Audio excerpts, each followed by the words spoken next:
Faut-il restituer les œuvres d'art ramenées en Belgique au temps du Congo belge? Objet sacré qui protégeait les communautés du Bas-Congo. À la fin du 19e siècle, à Boma, un agent commercial belge, Alexandre Delcommune, s'en empare. Immédiatement, les chefs locaux lui demandent de leur restituer la statue. Delcommune refuse. Un siècle plus tard, un descendant du roi de Boma n'a pas oublié. On doit récupérer ce fétiche.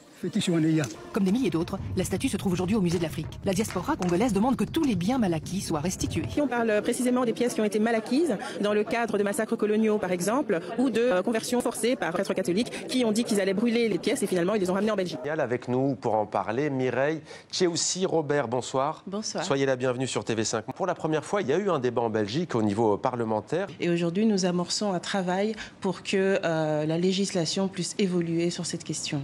En quoi sont-ils pour vous des biens mal acquis et qui sont exposés aujourd'hui comme des œuvres dans des musées européens?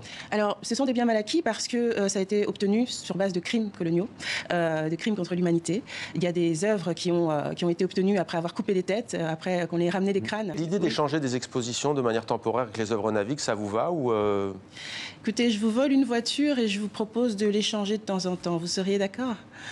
Je pense pas. Rendre au Congo ce qui est au Congo ou pas. 180 000 pièces. Les Congolais aimeraient bien les voir revenir chez eux. Je ne considère pas que les musées royaux belges soient illégitimes. Selon la loi de qui, monsieur?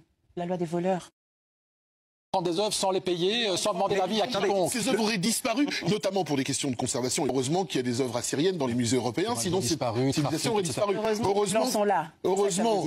Non, pas les blancs. Vous n'êtes pas les seuls qui êtes capables mais les gréco-bactriens. Si on est passé d'un art nègre à un art classique, c'est grâce au travail fabuleux de nos musées. Je trouve que c'est raciste ce que monsieur vient de dire. Tout est raciste avec ces gens. La définition du racisme est une question de hiérarchisation. Monsieur dit on est passé d'un art nègre, comme si c'était bas, à un art classique grâce justement aux blancs. Le paternalisme qui a donné lieu à la possession de ces œuvres par la Belgique fait partie du passé. Il y a eu la décolonisation, maintenant il y a la restitution.